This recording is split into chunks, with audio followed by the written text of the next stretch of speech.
हे 3 भाग सध्या त्यांनी फ्रँचायझी तत्वावर चालवायला दिली। आमची मागणी आहे ती परत वितरण कंपनीकडे घ्यायला पाहिजे।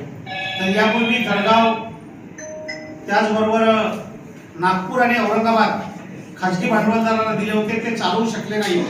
10 वर्षानंतर महावितरण कंपनीला परत घ्यावं लागले। आता तशाच पद्धतीची फ्रँचायझी 13 शहरामध्ये मराठवाड्यातल्या आणि विदर्भातल्या ते करू इच्छितात। तर आमचा सक्त त्याला विरोध आहे। आम्ही एकही परिमंडळ किंवा मंडळ जिल्हा हा खाजगीकरणाला जाऊ देणार नाही, त्यावेळेस आम्ही संघर्ष करणार आहोत। दुसरं, महानिर्मिती कंपनी ही सरकारच्या मालकीची निर्मिती कंपनी आहे आणि या निर्मिती कंपनीचा आता वाटा, या गव्हर्नमेंट कंपनीचा वाटा 39% राहिलेला आहे आणि 61% खाजगी भांडवलदारांना वीज निर्मितीचे क्षेत्र सोपवलेलं आहे। म्हणून या अधिवेशनामध्ये वीज निर्मितीची क्षमता, स्थापित क्षमता सरकारने वाढवायला पाहिजे। सोलर एनर्जी ही मोठ्या प्रमाणात वीज निर्मिती कंपनीला करण्याची परवानगी दिली पाहिजे।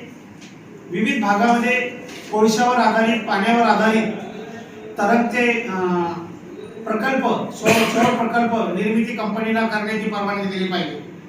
तिसरी कंपनी आहे महापारेषण कंपनी। या कंपनीमध्ये मोठ्या प्रमाणावर लाईन्स उभ्या केलेल्या आहेत, पण यामध्ये 200 कोटीच्या वरचे प्रोजेक्ट PBCBच्या माध्यमाने राज्य सरकारने खाजगी भांडवलदारांना देण्याचा प्रयोग सुरू केलेला आहे। काही प्रकल्प अदानी या कंपनीला दिले सुद्धा आहे। आमचा विरोध आहे की एवढं मोठं इन्फ्रास्ट्रक्चर उभं केलेलं आहे, तर महापारेषण कंपनीनं महाराष्ट्रामध्ये भविष्यामध्ये फार मोठे प्रकल्प, इंडस्ट्रीज आणि IT सेंटर्स येणार आहेत आणि त्याकरता वीज मोठ्या प्रमाणावर लागणार आहे। त्यामुळे इन्फ्रास्ट्रक्चर उभं करण्याकरता या कंपनीला राज्य सरकारने परवानगी दिली पाहिजे। पायाभूत सुविधा निर्माण करण्याकरता अतिरिक्त निधी उपलब्ध करून दिला पाहिजे, ही प्रामुख्याने या ठिकाणी आमची मागणी आहे। जे कंत्राटी कामगार 15-20 वर्षापासून काम करतात, कायम पदावर काम करतात, त्यांना कायम सेवेत सामावून घेतलं पाहिजे आणि त्या ठाणे औद्योगिक न्यायालयाच्या निकालानुसार आणि अलीकडच्या याच्या सर्वोच्च न्यायालयाने दिलेल्या निकालानुसार या कंत्राटी कामगाराला कायम करून परमनंट कामगाराचं वेतन दिलं पाहिजे, ही प्रामुख्याने मागणी आहे। आणि म्हणून 3 दिवस राज्यातून निवडलेले 520 प्रतिनिधी, एका 50 सभासदांच्या मागे एक प्रतिनिधी आम्ही निवडतो, असे 520 प्रतिनिधी या महाराष्ट्राच्या सगळ्या राज्यभराच्या जिल्ह्यातून येणार आहेत आणि ते वीज कंपन्यांची सध्याची परिस्थिती, भविष्यातील परिस्थिती, संघटनेपुढे असलेल्या आव्हानं आणि भविष्यामध्ये आपण हा सार्वजनिक उद्योग वाचवण्यासाठी काय करायला पाहिजे या दृष्टीनं 3 दिवस या अधिवेशनामध्ये चर्चा होणार आहे। या अधिवेशनाचे अध्यक्ष कॉम्रेड मोहन शर्माजी, जे महाराष्ट्रापुरते मर्यादित नाही तर देशातील, जगातील वीज कामगारांचे सुद्धा नेते आहेत आणि म्हणून ते अध्यक्षस्थान बसवणार आहेत। दुसरे, सुशील कुमारजी शिंदे, माजी केंद्रीय ऊर्जा मंत्री आणि गृहमंत्री, यांना सुद्धा आम्ही या ठिकाणी बोलवलं आहे। महाराष्ट्राचे मुख्यमंत्री ते होते, त्यांच्या पुढे विजेच्या संदर्भातला प्रश्न आम्ही मांडणार आहे। तिसरे नेते आहेत श्रीकुमार, जे तामिळनाडूमधून येत आहे आणि ते आहेत जागतिक कामगार संघटना, जी 152 देशाच्या कामगारांचं नेतृत्व करते, त्यांचे ते डेप्टी जनरल सेक्रेटरी आहेत। ऑल इंडिया डिफेन्स एम्प्लॉई असोसिएशनचे ते जनरल सेक्रेटरी आहेत आणि भारतीय कम्युनिस्ट पार्टीचे राष्ट्रीय पॉलिट ब्युरो मेंबर आहेत, ते सुद्धा या अधिवेशनाला येऊन मार्गदर्शन करणार आहेत।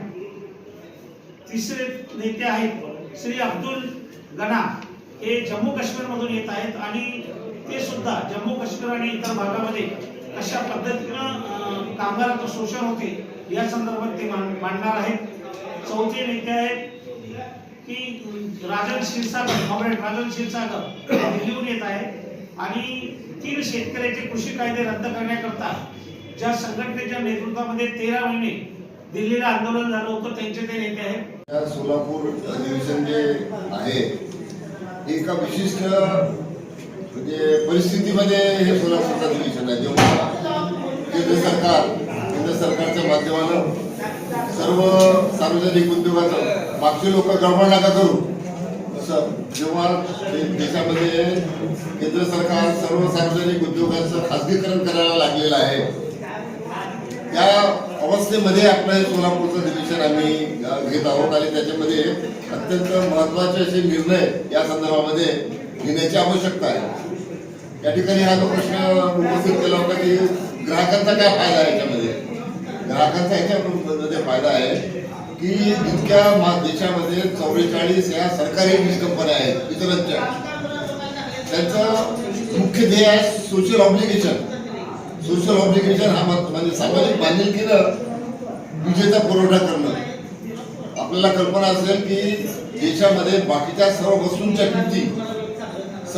किमती तुमचं मोबाईल आहे, तुमचा पॅन्ट आहे, तुमची जीन आहे, तुमचा ओव्हरकोट आहे, तुमची छत्री आहे, या सर्वांच्या किमती ठरलेल्या आहेत एकाच किमतीला.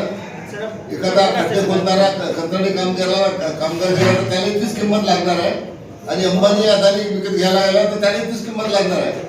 पण या देशामध्ये फक्त एक वीज अशी वस्तू आहे की ज्याची किंमत एक नाही आहे, त्याची किंमत वेगवेगळी आहे. गरीब लोकांकरता कमी आहे, मोठ्या लोकांकरता त्याच्यापेक्षा जास्त आहे, कमर्शियल उद्योगाकरता थोडं जास्त आहे आणि इंडस्ट्री करता त्याच्यापेक्षा जास्त आहे. आणि या सर्वांचं समायोजन करून हा दुर्बल घटक जो आहे, खालचा जो समाज आहे, डोमेस्टिक लाईट अँड फॅट मध्ये वीज घेणारा जो ग्राहक आहे, यांना कमी दरामध्ये आपण वीज पुरवतो. हे जे येणारे आहेत खासगी कंपनी कॉर्पोरेट घराणे आहे, हे काही हे सोशल ऑब्लिगेशन करता येत नाही आहे, समाजाची सेवा करण्याकरता येत नाही आहे, ते येतात नफा कमवण्याकरता. आणि म्हणून हा ग्राहकाचा फार मोठा तोटा या माध्यमानं खासगीकरणामध्ये आहे. नंबर 1, देशामध्ये जी परिस्थिती आहे, सर्व उद्योगाचं खाजगीकरण करायचं आणि उद्योगाचं खाजगीकरण करायचं म्हणजे जनतेच्या पैशाच्या आधारावर जी यंत्रणा देशामध्ये आणि राज्यामध्ये उभी केली. काय म्हटलंय आम्ही, काय निर्णय घेणार आहोत सोलापूरच्या अधिवेशनामध्ये की जी यंत्रणा जनतेच्या पैशावर उभी केलेली आहे या महाराष्ट्रामध्ये अनेक राज्यांमध्ये, ती यंत्रणा कवडी मोल किमतीमध्ये काही इन्व्हेस्टमेंट न करता अंबानीला, अदानीला, टाटाला, बिर्लाला, टोयोटाला वगैरे वगैरे